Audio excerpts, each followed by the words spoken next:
Welcome back to another episode of the Mini Hoops Podcast. In this episode, we're going to be talking some trades that went down with our Timberwolves and around the league, some draft takeaways, some notable names around the market and some free agency stuff, and we'll end up finishing off with some fits and needs for the Wolves. But first, I want to talk about the Ricky Rubio trade. So the Wolves traded Ricky Rubio to Cleveland to reunite with JB Bickerstaff, and we receive Taurean Prince, a 2022 second-round pick, and $2.5 million in cash. What do you guys think about the trade? I think it's a good deal when I assume that more deals are going to go down. Mm-hmm. Just in and of itself, Rubio is probably better than Taurean Prince, but he fits much better with the Wolves. He fills a need for us. We get draft capital, we get cash that I kind of thought we were going to use to get a second round pick, but that obviously didn't happen. Um, But yeah, I think we save some money, which is huge as well, and we fill a need. It may just be temporary, and it might not be completely filled, but I just think it's a better fit, and I think it works out well for us. Yeah, it was. I was kind of sad to see Ricky go. He was probably one of my more more liked players on the team. But I guess he's not really in our long term future or whatever. So, and we're paying him a lot of money, so it kind of makes sense to get him. I was kind of hoping we did a little bit, or we made more moves after that on draft night. But maybe we're planning stuff out for free agency. I don't know. Whatever. I don't know if it's gonna be a huge, like, very impactful trade, but I guess it's fine that we did that. Yeah, it is sad to see Rubio go. I agree with that. But yeah, like how Gabe brought up how I'm hoping like this is like the first domino of full trades that we end up doing. I do think Prince is a better fit with us, and Rubio didn't really fit our timeline. I mean, they're both we're both on expiring deals, but we do save a little bit of money with doing this trade and getting that draft capital next year. But overall, I think that Taurean Prince is a pretty good shooter and a decent defender. And if he could play the small ball four, maybe off the bench or even if needed to start. But I really hope this leads up to another big trade for the Wolves. Yeah, I think important thing to note too is that Wancho may be missing time. There's kind of been some inconsistency with his injury diagnosis and the timeline of him being out.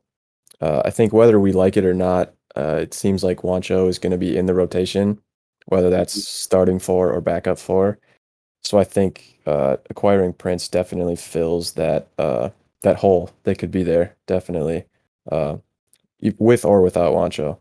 So I think it's super valuable. So the Wolves did not have a draft pick going into the draft, but they did sign an unrestricted or an undrafted free agent in McKinley Wright, who is a Minnesota native.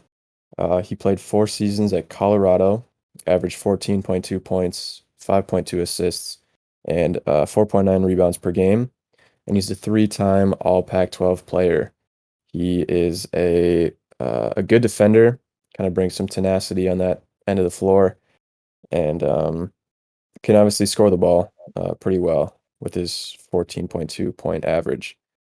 We need point guards now that Ricky's gone, and I mean I don't think he's going to be in the rotation or anything to start the season, but it'll be exciting to see him play and maybe in the summer league and potentially in the G League. So I thought it was an interesting signing.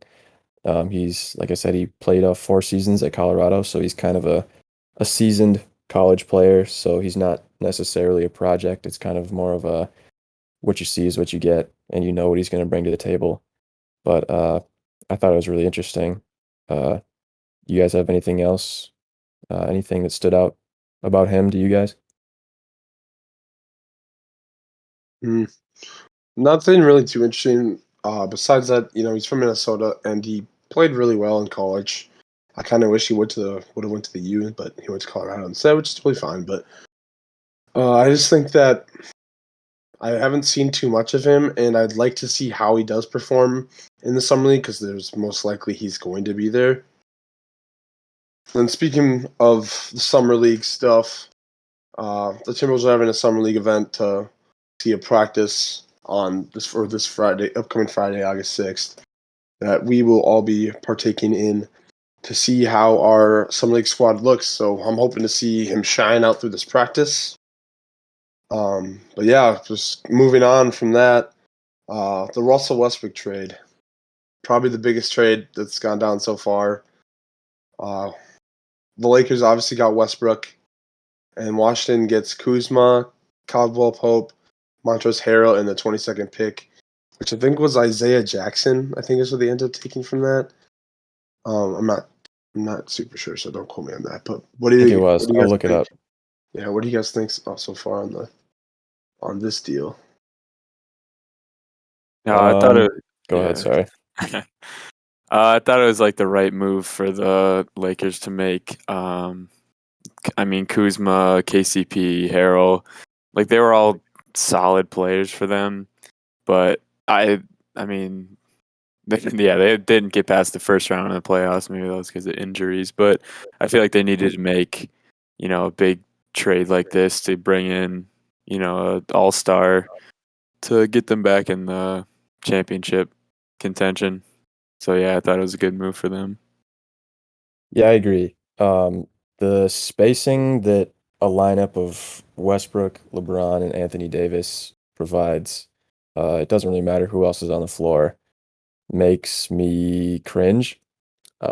It's just horrendous. LeBron is, I mean, he's a capable three-point shooter, but it's, not to say it's his specialty, especially off-ball three-point shooting, so like spot-up shooting.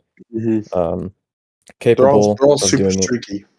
Right. And Anthony Davis had some struggles last year from beyond the arc, and Westbrook is a horrendous three-point shooter just throughout his whole career, and also can't play off ball because of it. So he cannot be a spot-up three-point shooter. That's probably his worst position to be in. So I think it gets really dicey. The spacing is ugly. They could sign some sniper of a shooting guard, which would help a lot, and maybe a power forward or a center who can space the floor. They have Marcus All who could help a bit there, but he's not gonna fix all of their problems. But I do think, on a more positive note, that Russ is going to be able to take a lot of the pressure of running the offense and orchestrating things for the Lakers uh, off of LeBron's shoulders, and that's going to be even more valuable this year and you know potentially years into the future because LeBron is 36, going to be 37 or whatever it is. So to save his energy and his yeah, just keep him healthy for the playoffs is going to be something that becomes increasingly more valuable. And I think that's probably the biggest plus out of this whole trade is that LeBron gets to rest and stay healthy and um, just stay fresh for the playoffs. Westbrook is a great player. He's still my favorite player in the league, and I love to see him get a shot at a ring. So I'm super happy to see that. But I have a lot of questions about the fit here. But nevertheless, it is really exciting. Yeah, there's some really good points you just brought up there. I always think when it comes to super teams that there's only one basketball. It's going to be kind of tough. LeBron and Westbrook are so ball dominant that there's only the one basketball to go around. So I think that might be a struggle that they have, like both of them wanting to have the ball in their hands. But it'll also help when one or each other is off the court. We have like Westbrook running the offense at one point, and then you got LeBron, and when Westbrook needs a breath. But the spacing, I'm not a fan of. Even if they sign like a shooter, I don't know. I still think that the whole team is not really well rounded when it comes to shooting, especially when there's rumors that Dwight Howard might want to come back now, and he can't shoot for God. shit. Oh my God, the spacing The with Dwight spacing, at the five. yeah. There's like Holy they've hell. had interest in Melo to hit sort of like the mini banana boat, but I mean Melo's still great. I love him. Stein loves him for sure too. Oh, of Good course. shooter still. It'd be cool to see Melo get a ring. But I just the spacing thing just really freaks me out. Yeah, I feel like the spacing's yeah, it's a little bit awkward right now, but like Gabe Mhm. said, you get a shooter for shooting guard. You move AD to like center and maybe sign like a power forward like Melo or someone who can shoot. And I think it'll be fine. LeBron's not a horrendous shooter. Anthony Davis is not a horrendous shooter. They can both. And I feel like they're fine. I feel like Westbrook can make buckets. It'll just be like I think I'm more worried about the who's gonna run the offense more than I am about the spacing right now. Yeah. I think the blueprint should be Russ runs the offense most of the Hmm. time.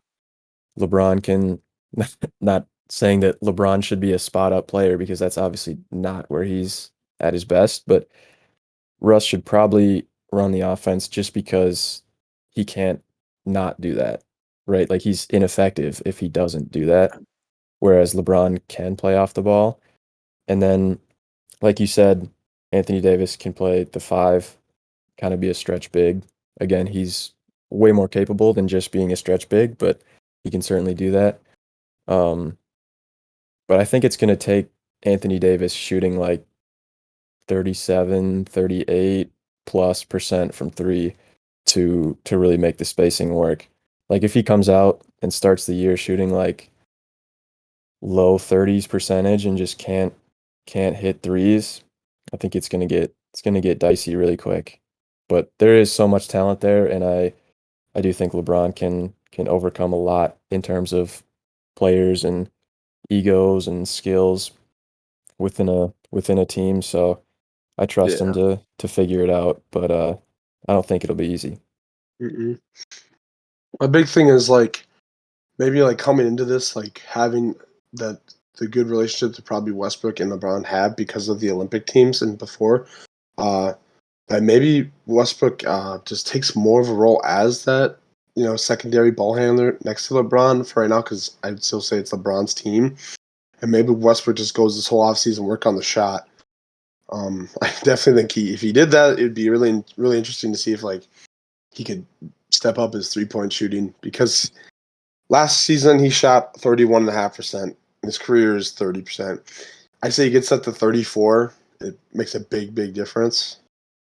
You know what I mean? You know what I mean, guys? Yeah. Yeah. But he's also going to have to step up on those free throws because he shot 65.6% from free throw last season. Oh, a lineup of Russ, LeBron, and potentially Dwight Howard just makes me want to throw up in terms of free throw shooting. Hmm. That's a championship team right there. Yeah, we're okay. Oh yeah, notice like watching the Lakers last year when they played the Wolves a couple times, they really just like to attack the basket a lot, and that's strengths for Westbrook and LeBron. And kind of that's why you get those secondary shooters at shooting guard and power forward, or even center, to space the floor when they drive in. So Almost thinking that Vogel's gonna have to stagger Russ and LeBron because yeah. they don't have a backup point guard right now.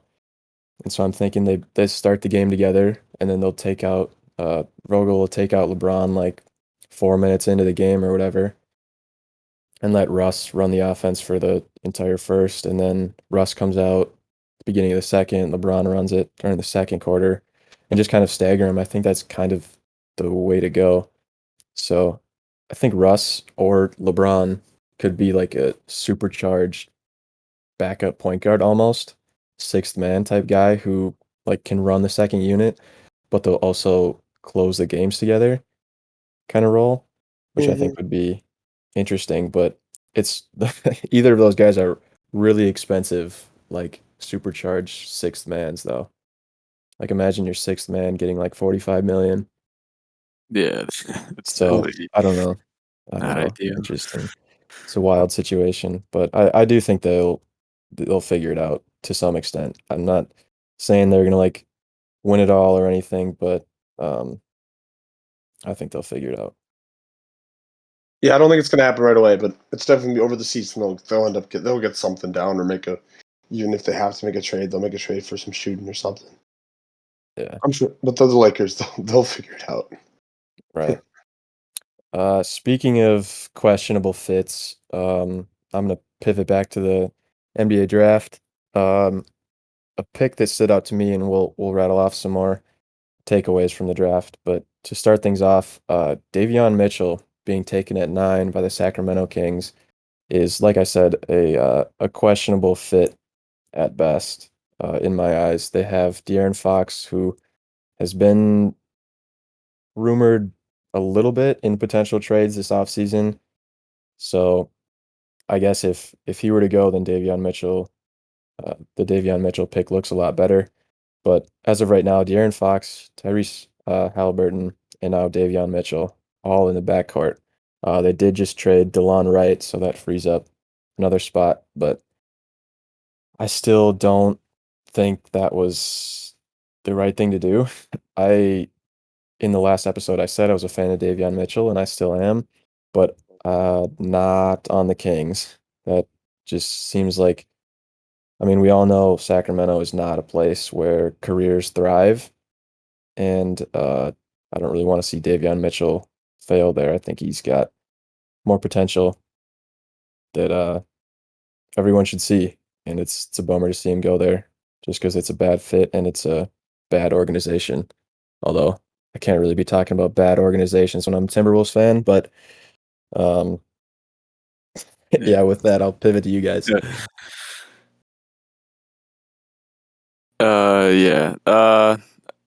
Yeah, definitely Mitchell on the Kings is definitely weird. Um, but I also thought another weird pick, not necessarily like a bad pick, but was the Grizzlies taking Zaire Williams at 10 ahead of Book Knight. Um, I don't really know. And I don't know. I think I said on the last episode I thought Book Knight was one of the best players in the draft, and I did not see Zaire Williams as a better player than him. So I just thought it was a weird selection, to take Williams ahead. I also am not very happy that Book Knight's on the Hornets. Don't really. I don't know. I guess he'll be fine there, but I just I'm not the biggest Hornets fan You don't at the like moment. LaMelo Ball, just Yeah, go ahead. fine. I am upset about I don't think LaMelo any of Ball us last like year. LaMelo Ball. Yes, he Um, is not so, the rookie of the year. I'm mm-mm. sticking to that. Yeah, like you just brought up how I was also surprised how high Zaire Williams went and over Book Knight. Yeah, But I'm also surprised the Thunder took Giddy over Book Knight. Maybe they see something yeah, special in him. they must see something in Giddy. But the first big shock for me in the draft was when the Raptors, instead of taking Jalen Suggs at 4, they took Scotty Barnes. I'm just interested why they I don't know why they kind of took Barnes over the already established like college stud and already good bucket maker in Jalen Suggs here. Because I mean, you're gonna lose Kyle Lowry regardless this offseason. He's not coming back. But I don't know. I just think that it's kind of a shock to me at 4. Yeah, definitely surprising.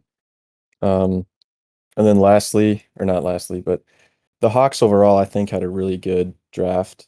They take Jalen Johnson at 20, who is, I don't know if I want to say boom or bust, but certainly has a high ceiling, but it's definitely possible he doesn't hit that ceiling.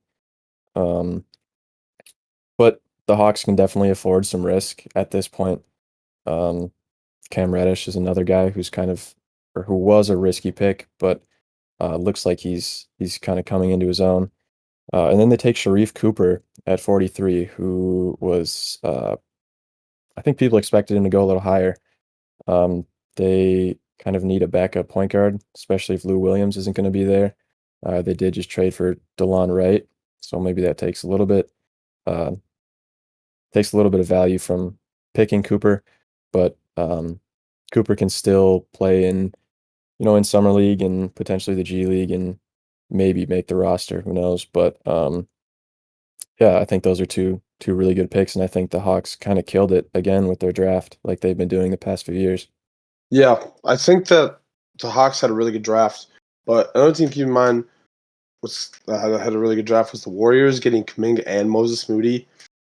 I'm ultimately surprised they didn't make a big move to trade both these picks. But with staying, I think that Kuminga and Moses Moody were two guys I was really high on in the draft, especially Moses Moody, that could make a huge difference for this Warriors team. For next year, when they're most likely be coming off the bench and contributing probably really early for this team. So I gotta give props to them for getting these two studs of a prospect or prospects. Yeah, I think there's a ton of upside there.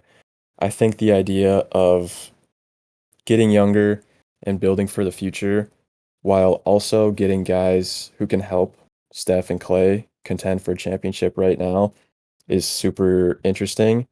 It's extremely hard to do to get younger and stay competitive at the same time because it's so we've seen teams do this for years, kind of give away their future assets, whether that be young players or picks, to pursue established like veteran players that can help them in the moment chase championships, and that's just kind of how it's been.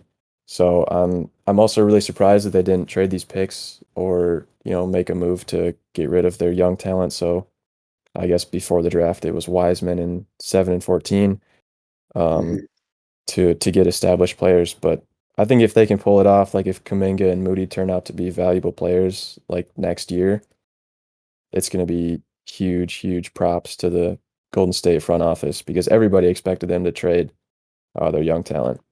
And if they can Mhm. get young and stay competitive, and by competitive, I mean compete for championships, it's going to be super impressive. Yeah, well, speaking of after draft takeaways, I want to play this little kind of game where it's a little speed round. I just name a free agent, and you two give me like your prediction of what they're gonna go do. So it'll be really quick. So first, I'm just gonna start off with Kyle Lowry. Philly, Probably, yeah, Philly, maybe Miami. I'm gonna say Miami or New Orleans. DeRozan. New York Knicks. Lakers. Oh God, spacing, no. No, I Dude, love it. DeRozan and Dwight. I love this. Oh my I God. love the spacing. I'm also gonna say the Lakers. Holy hell. Just because he Oh wants my to win the God. championship. Let's go with Otto Porter Jr. God, I don't even know. He can really go anywhere. He's kind of a versatile wing who can do a little bit of everything. Shit, I don't even know. Tempted to just say the Lakers. What team is he on right now? I don't He's even know. he's on Orlando. Oh God. I don't know. Send him wherever. He's a UFA, so I just don't think I think the Grizzlies could be interesting. I think any like fringe playoff team or contender could sign him for like, I don't know, 5 to 10 million or something like that. I don't even know if that's reasonable value for him, but I think he'd fit on any like contender fringe playoff team. Hey, Dallas. Yeah, yeah, that's a good one. My next one is Oladipo. He's a wild card because we don't know how much he's gonna want. I feel like he's the type of guy to ask for like the max, even though he doesn't really have any ground to stand on for that argument. Exactly. I'll say Miami still. Yeah, I don't know. Pacers. Back to the Pacers. Back to Indy. I'm gonna say the Mavs is a sleeper if they lose Tim Hardaway Jr. Ooh, okay. And I'm I also like gonna that. transition right back into Tim Hardaway Jr. Okay. Um, shit. That's where it's tough too. I feel like a team like the Knicks could offer. Well, they have like 50 million cap space or something like that. They have a ton of cap or money to spend this offseason. They can overpay on Tim Hardaway Jr. for the second time. God. Not again. Honestly, yeah, the Knicks did come to mind for me too. Um, I don't know, the Mavs trading Josh Richardson maybe signals that they want to keep Tim Hardaway, so I guess I'll say the Mavs. They'll stay in Dallas. Yeah, I definitely liked his fit in Dallas with Luca. I thought he was a good second scoring option. Did really well at the end of the year. Yeah, he was Playoffs. really good. Yeah, and then I mean, with them trading Josh Richardson away and having Tim Hardaway as a free agent, maybe they are a sleeper team for Kyle Lowry too. But I'm just gonna go off to our next name, Dennis Schroeder, because he's not going back to Lakers. I'll tell you that. Nowhere but the Lakers. That's what I'm saying. Yep.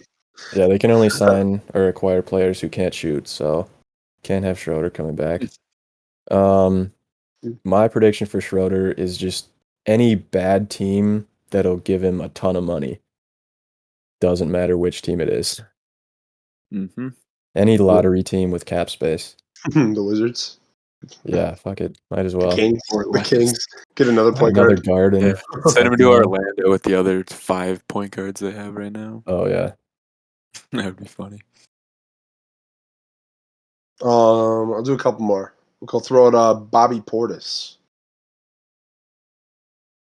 I think Bobby wants his money. He declined his option, so I don't think he'll be back in Milwaukee. So I'll stick with any lottery team that can give him a ton of money. Yeah. I'll just I say could- Cleveland. I could see a potential rerun with the Knicks. I could see that because based on how well he played in the playoffs and how much energy he gave. Yeah, especially if Nerlens Noel leaves too. Be a Mhm. hole in the front court. I'll do 2 more. Evan Fournier. Oh my. I've been seeing that the Celtics are having trouble with talks with him because he wants upwards of $20 million per year, and they don't want to give him that. He wants 20? Yeah, I don't guess know. he's going to a bad team then. I don't know. Yeah, I would think that after being in Orlando for so long, he'd choose compete for championships as opposed to high salary, but apparently not. I guess I'll go with Celtics. I'll hope that they get a deal done. I'm gonna say the Knicks, but Yeah. the Knicks are literally linked to everybody. So, You say Yeah, we're sending never Knicks to are a the safe bet. Mm. all right, last one, and I'm gonna say the Knicks for him again is Spencer Dinwiddie. I think Toronto could be an interesting place for Dinwiddie. Obviously with Lowry leaving, he could be kind of their point guard going forward. They can give him a lot of money, and he can be kind of a pretty uh, big player in their rotation, get a lot of minutes, kind of be a quote unquote star. Yeah, I think that's actually a pretty good fit since they passed on Suggs or whatever. They Mm, have like an opening there. I don't know, maybe like Washington or something. Would right. want him. Keep this in mind. Washington would be good too. I think they have to re-sign what's his name? Gary Trent. Yeah, he's a free agent. They're gonna have to re-sign Gary Trent too. So He won't be cheap either. I think he's gonna want his money, rightfully so. He's been good. he was doing. I mean, I really like Gary Trent, Minnesota guy, and then he was really good on Portland. And I still can't believe they traded him straight up for Norman Powell, Yeah, that based was on weird. how good he did afterwards on Toronto. He was insane for Toronto. Yeah. I'm gonna go back to Kyle Lowry. There's been rumors about him going to New Orleans, which is kind of assuming that Lonzo Ball does not re-sign there.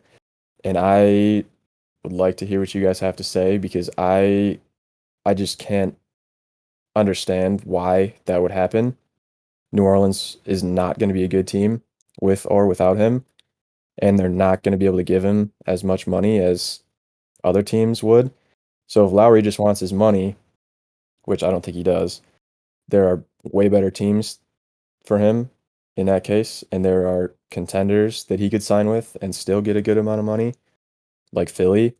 If Philly makes some moves to clear up some space, he can get a lot of money and contend. So I have no idea why this is a rumor.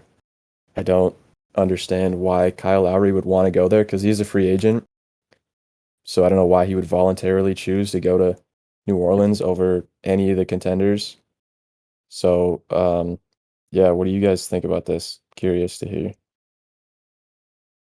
My Yeah. big.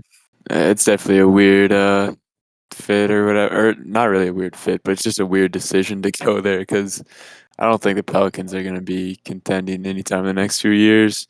So I don't really know if Lowry wants to win again, I guess. I mean, he got his one championship, but I don't know. My big thing with the Kyle Lowry situation with New Orleans is that New Orleans thinks of Kyle Lowry being that missing piece, kind of like to make the big jump and make a playoff run, like how the Suns did with acquiring Chris Paul. I think that they believe that Kyle Lowry is their the difference maker for this team. But I also, if they want to stay young, this is not how you do it. This could be a big fail too at the same time, and this could even want not Lonzo, sorry, Zion to even want to force his way out of New Orleans if it Yeah. fails. Yeah, I see what you mean with the Chris Paul thing. I think that does make sense. He could be like their veteran guy to come in and kind of energize the youth. But um, yeah, it's just hearing about that just makes my head swirl. Just trying to It's figure out it's really interesting. why it's an option. I don't know. I Yeah, don't think Kyle Lowry will go there because I'm assuming he's going to want another championship. But I mean, he'd be a good mentor for the young guards there. I really think that even if Lonzo does go and they don't get Kyle Lowry, like Nikhil Alexander Walker was shining last year, like he could be there a good point guard for them, or just I don't know, just even sign another veteran for presence. But this whole situation with the Pelicans is so tricky for me because I just don't think they're going to contend well, regardless of a Kyle Lowry sign. You know what I mean? yeah. Yeah. I think if they re-sign Lonzo, that starting five is nice though. Mm-hmm. Let's say you It's put Lonzo at the nice. two, Lowry, Lonzo, Brandon Ingram, Zion, Valanciunas if he stays on the team. It's not a bad Yeah, five. it isn't a bad five, but like just look, you take off, then you just literally switch off Steven Adams and Valanciunas. Is that really what your difference maker is going to be? Because then you also had players, other players contributing, like Eric Bledsoe was contributing for them last year, and they still didn't make the playoffs. So Right. I don't know what they're going to do. Yeah, it'd be a talented five with Lowry and Lonzo, but yeah, I still don't think that it makes a big difference. I don't think they become like conference finals contenders or even second round contenders with those moves. Yeah, I mean, I really, in my opinion, I really want Lonzo to go somewhere else. I think he'd be really cool on the Bulls. Yeah, that's definitely a super exciting fit. I think they need yeah, a point guard for sure. Speaking of the Bulls, Lauri Markkanen is a potential target for the Wolves in a sign and trade, according to Michael Scotto. Um, I'll hand this one off to you guys. What do you think about Markkanen on the Wolves? Well, in my opinion, it'd be a homecoming. You know, we drafted him, but then automatically flipped him the same night for Jimmy Butler, which kind of failed for us. But overall, it would bring a lot of offense and not the best defense. But it's also what would Marketing want in a contract? Are we gonna have to with the sign and trade? What are we gonna have to give up to acquire Laurie Marketing? Yeah. It's kind of a weird. I definitely, if he wants a big contract, I don't know if he's the right guy for us because I feel like we're already kind of hurting for money here, and I don't know if he's gonna be like that big of an improvement, but I don't know. It should be interesting if we do decide to do something like that. Yeah, I think my biggest thing is the fit defensively. He's not a good defender, but he's a good shooter. Um, so I think on paper he doesn't fit with the Wolves, but this is what Rosas has gone after, right?